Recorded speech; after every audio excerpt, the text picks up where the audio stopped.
우리가 사람을 알려고 하면은 그 사람이 어떤 분들과 가까이 지내는가를 보면은 그 사람을 알 수가 있습니다.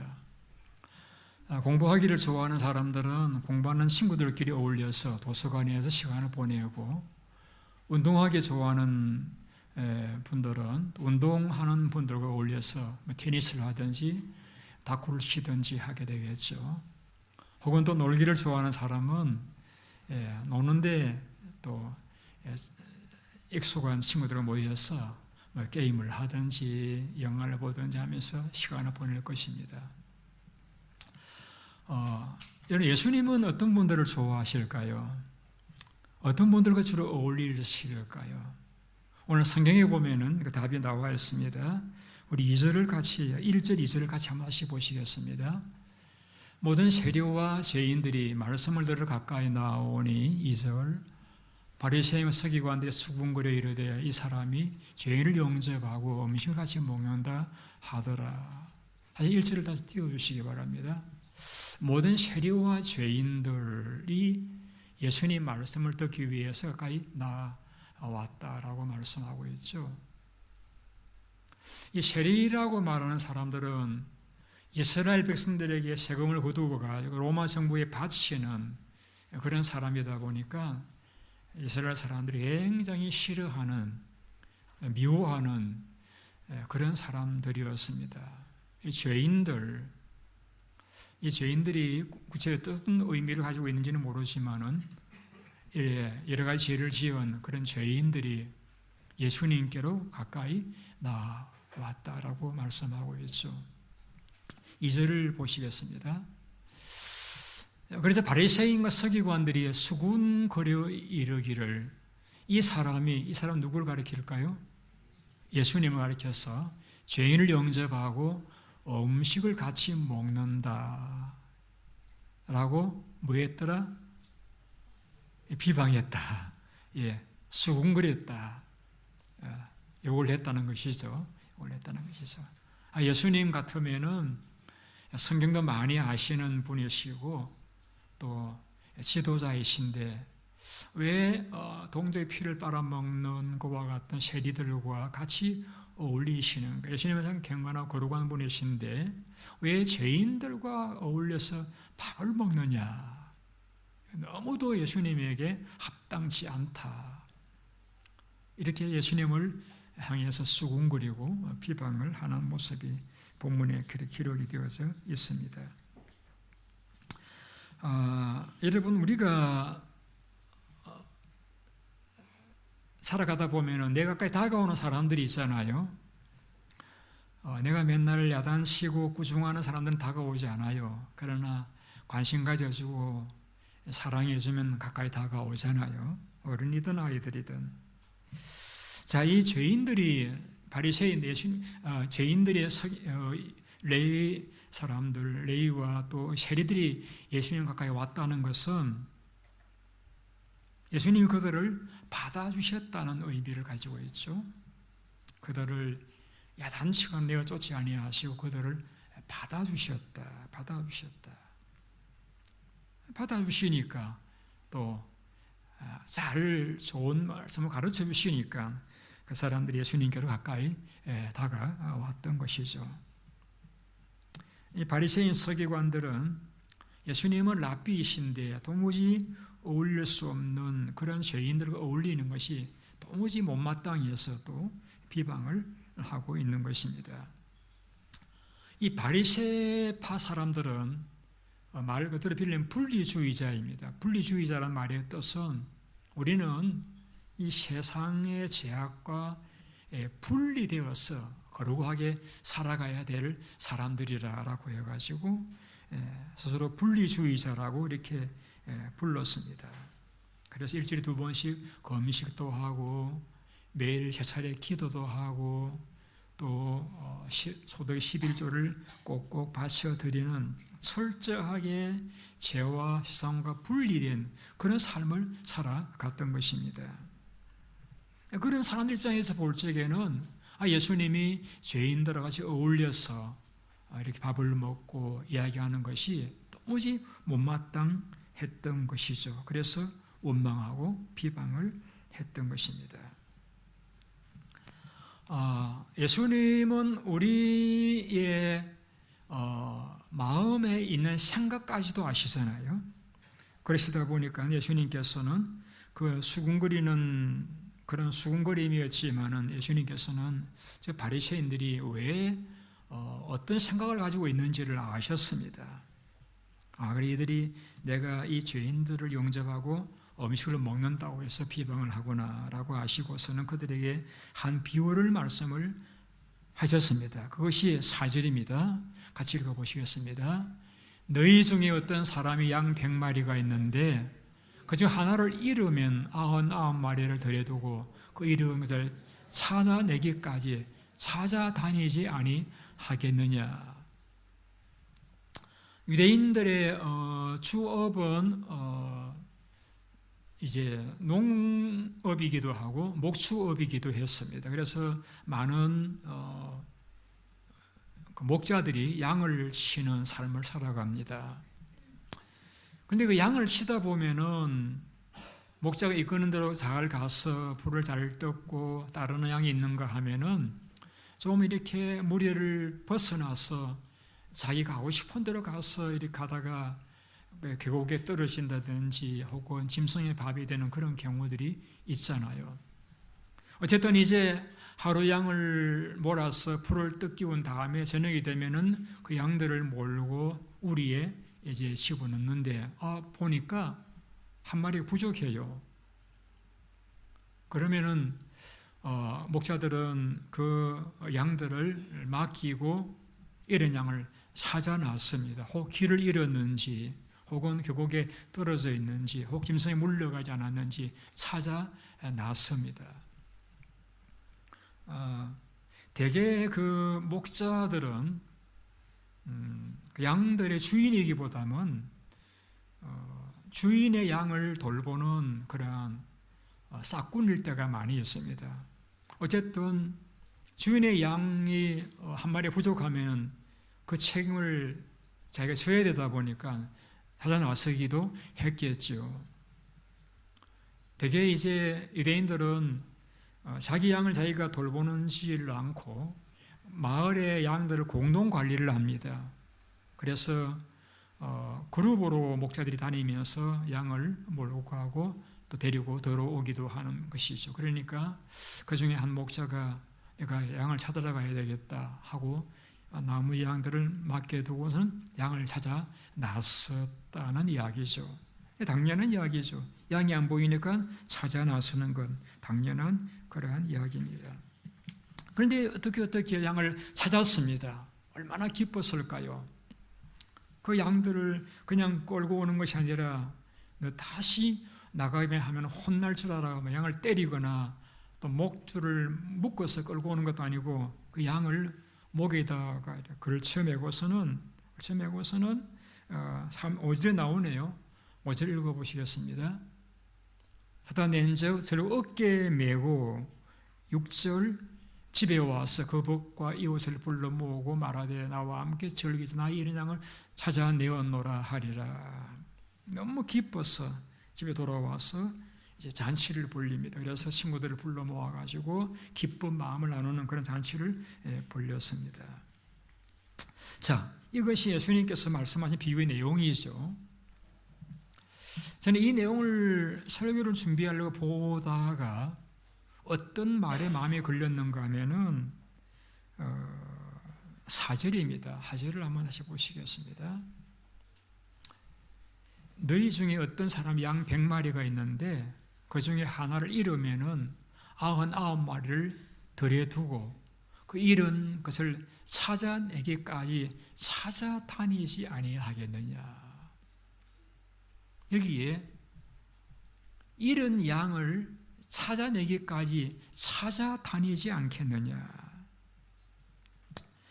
저는 이 말에 좀 제게 충격이었습니다. 왜냐하면은 제가 생각해보다 하나님은 아주 신사적인 젠틀하신 분이셨습니다. 그래서 우리에게 인간의 기회를 주시고 안 되면은 몇 번 건면해도 안 되면은 포기하시는 그런 분으로 생각을 해왔던 것 같습니다.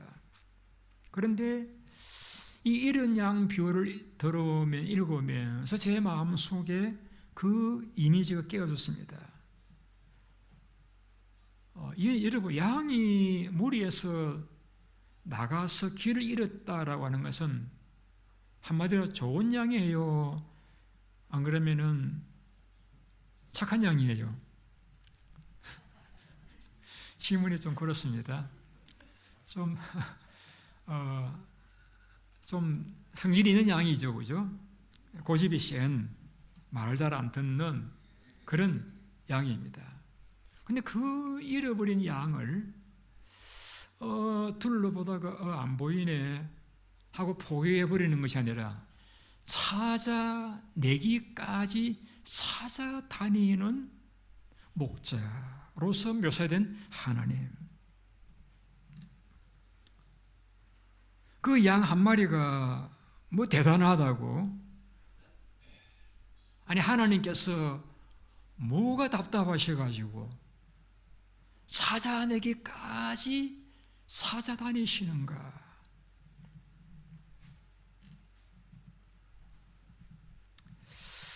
여러분, 우리들이 보통 교회를 나올 때에는 어떤 마음으로 나오는가 하면은 내가 기도에 소원이 있어서 나오기도 하고, 혹은 또 가정의 문제를 위해서 하나님 앞에 자비를 구한다든지, 또 몸이 아파서 건강을 위해서, 혹은 하나님의 은혜가 그리워서 나오신 분들도 계시죠.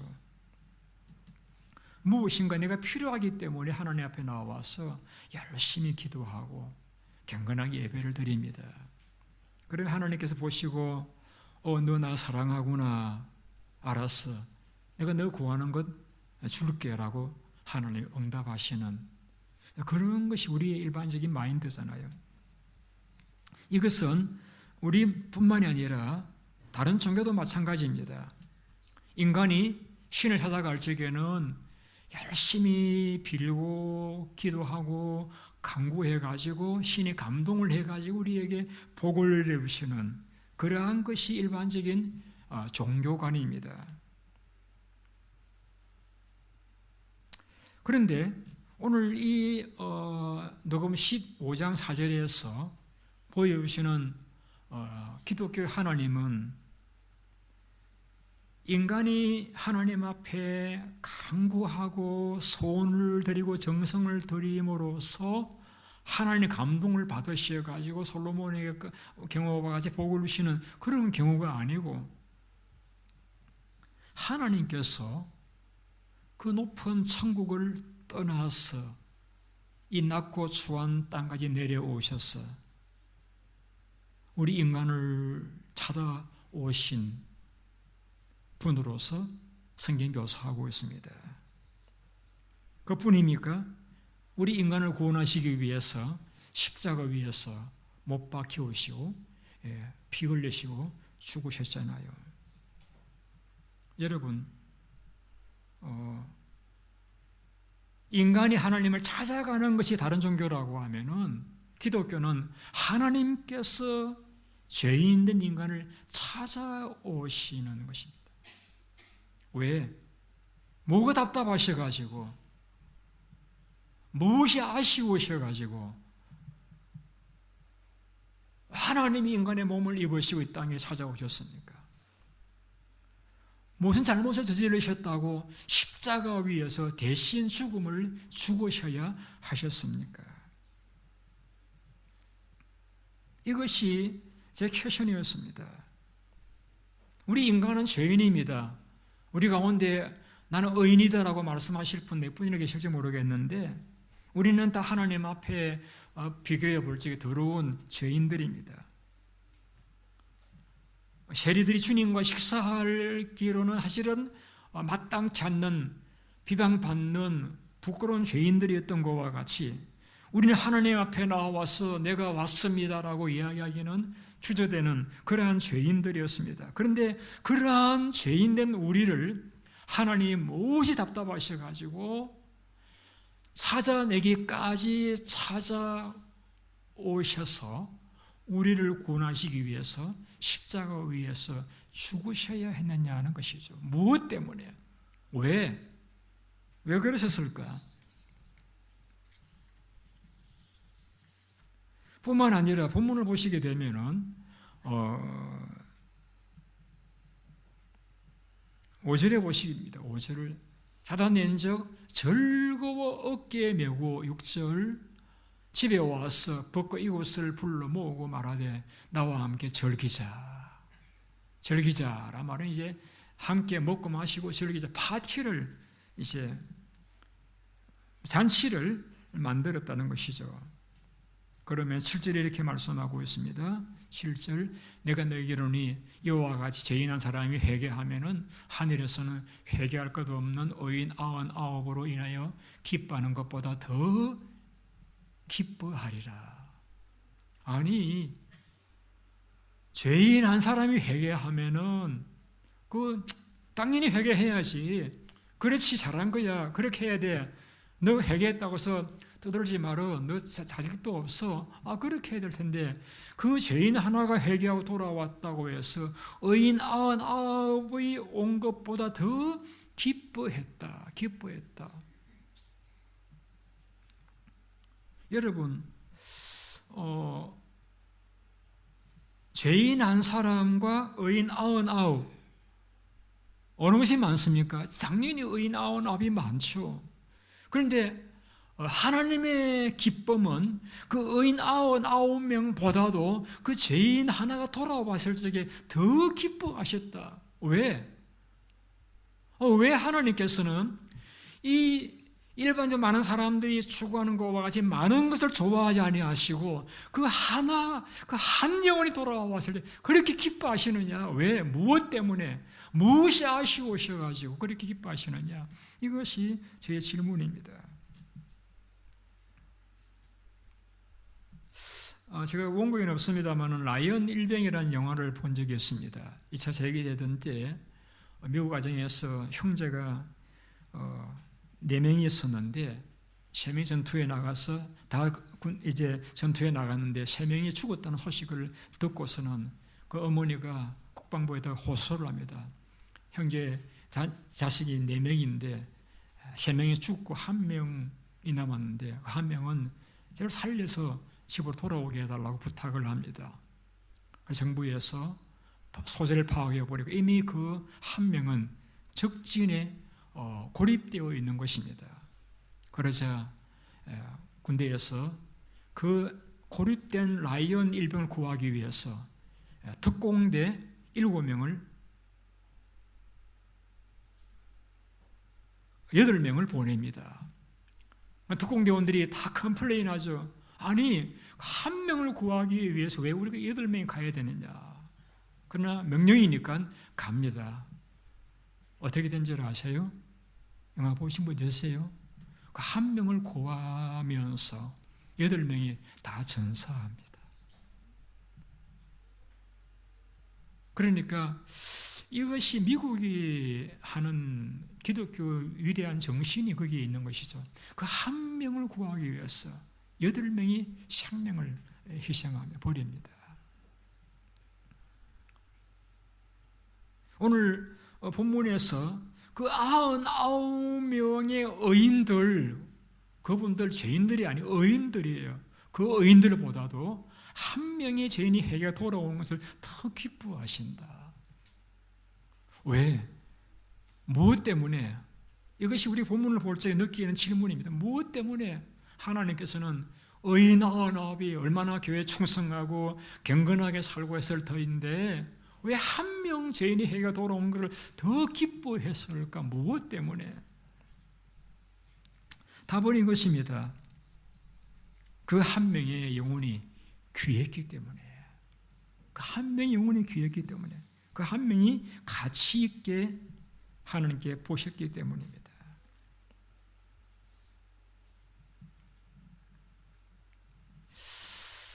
하나님께서는 잃어버린 한 영혼을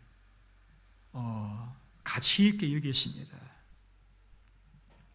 그래서 99마리의 양을 들여두고 한 마리의 양을 찾아가신 그 목자의 모습으로서 하나님을, 예수님을 묘사하고 있습니다. 그 한 명이 귀했기 때문에, 그 영혼이 귀하기 때문에 그 한 영혼이 돌아왔을 때 그래 기뻐하고 그 한 영혼을 찾아 나선 것으로서 말씀하고 있습니다. 물론 하나님께서도 의인 아홉이 귀하지 않다는 뜻은 아니에요.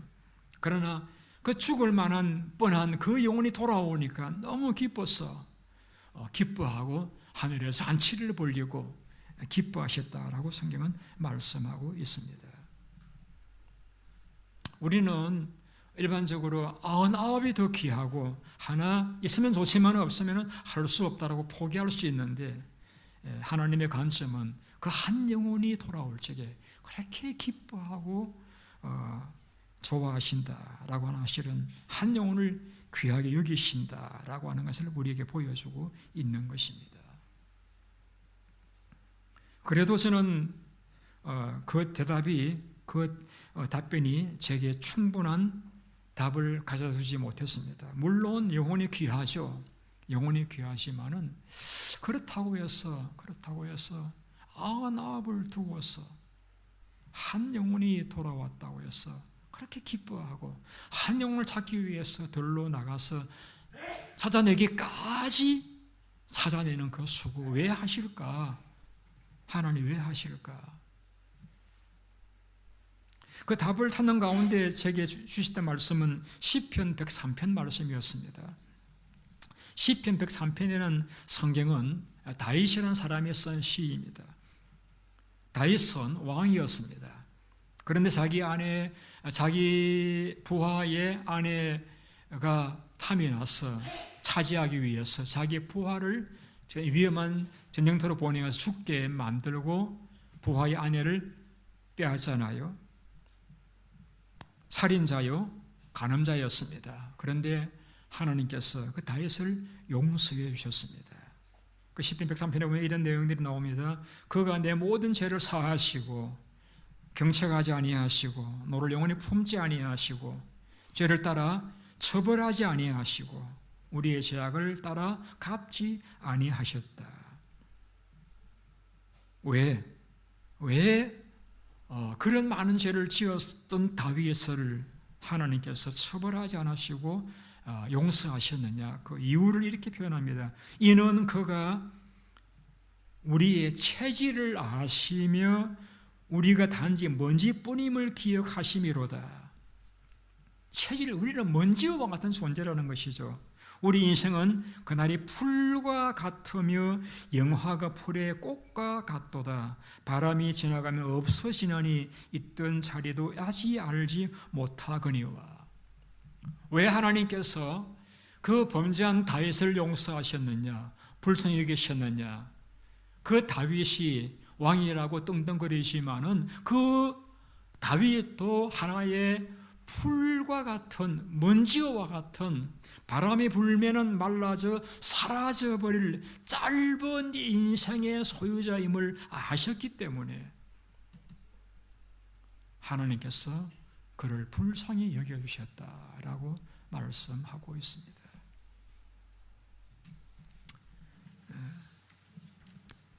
인생이라는 것이 참 짧습니다.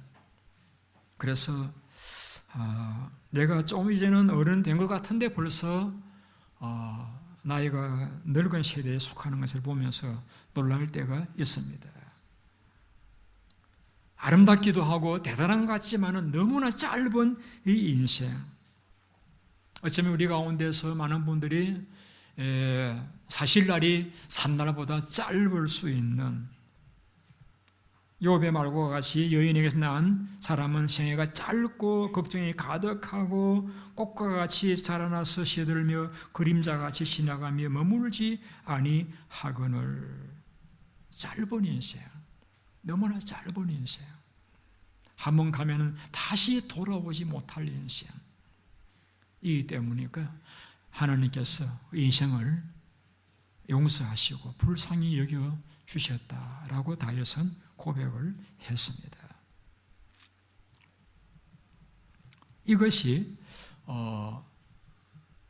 하나님께서 99마리 양을 두고 찾기까지 찾아다니셨던 이유이고, 이것이 예수님께서 우리를 구원하시기 위해서 하늘 보좌를 떠나서 이 땅에 내려오시고 인간 되셨던 목적입니다.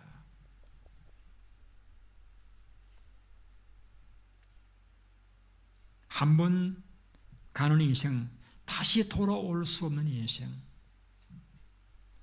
우리가 하는 많은 말 가운데서 표현하는 것처럼 사랑하기도 짧은 인생인데 왜 싸우느냐 하는 말을 하는 것과 같이 너무나 짧은 인생.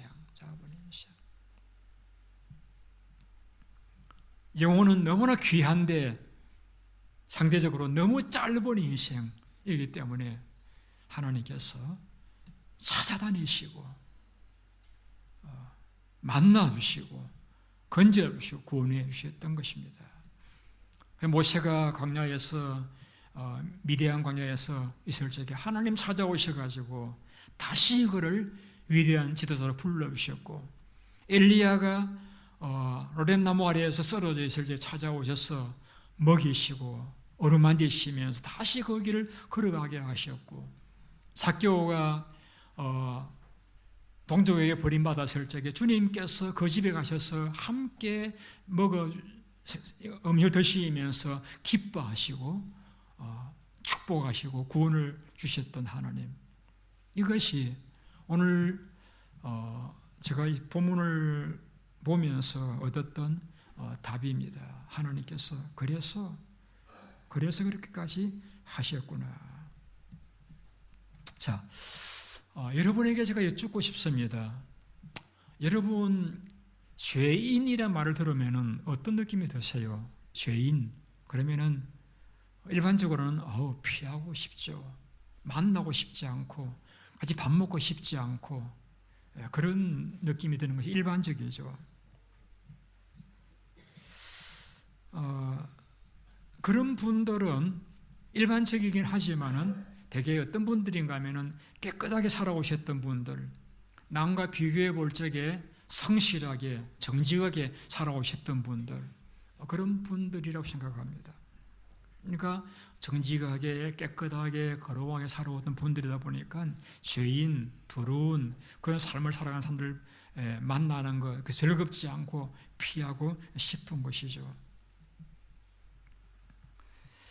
자, 그러면은 예수님은 거룩한 분이신데 왜 죄인들과 어울리셨느냐?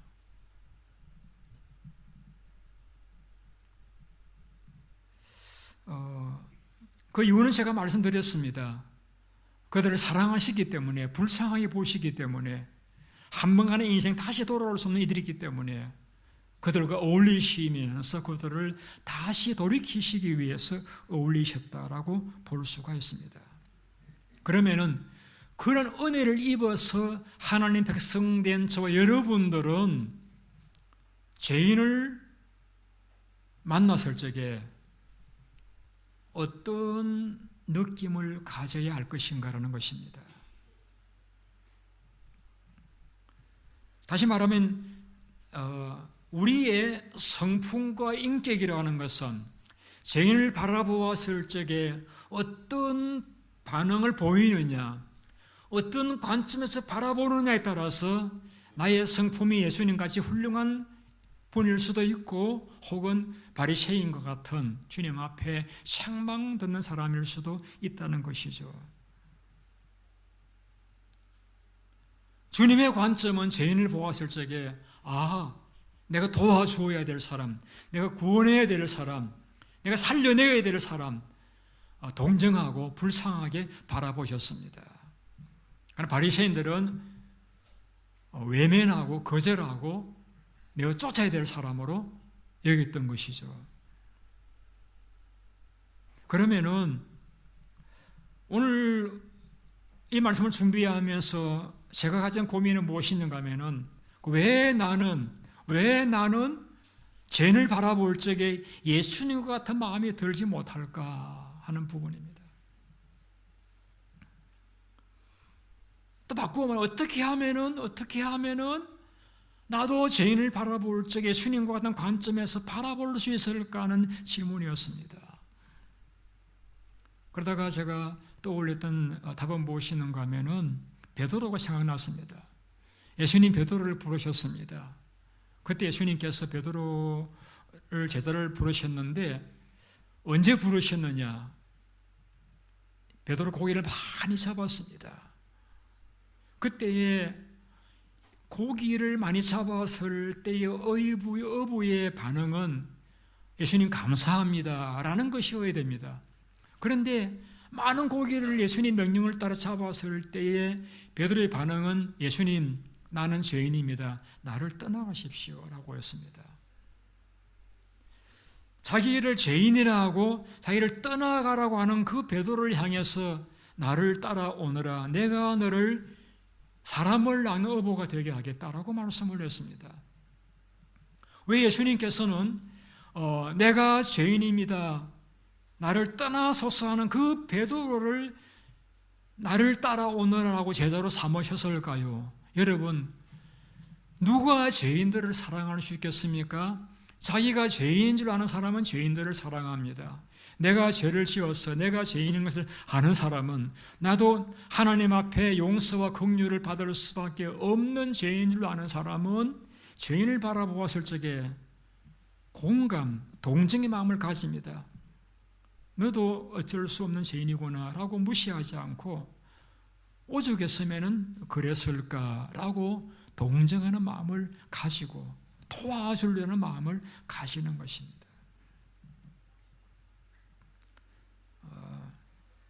성경은 모든 인생이 다 죄인이라고 말씀하고 있습니다.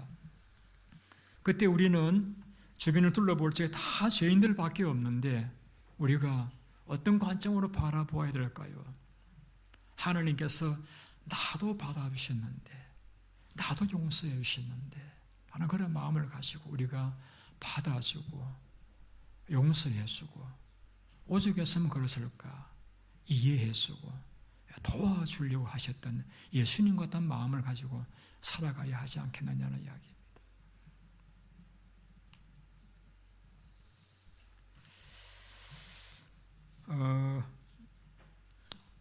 얼마 전에 우리 그 스톤 아주머니께서 저에게 화분 하나 선물을 했습니다. 여러분 그분 집에 가보시면 꽃이 굉장히 많아요. 그런데 하나를 선물하셨는데 보통 꽃은 하얀색, 노란색, 빨간색 이런 꽃들이잖아요. 그런데 선물하신 꽃은 색깔이 검정색이에요. 정확히 말하면은 짙은 감색 같은 색깔이에요. 얼른 딱 보면은 검정색 꽃이구나 라고 여기는 그런 꽃이에요.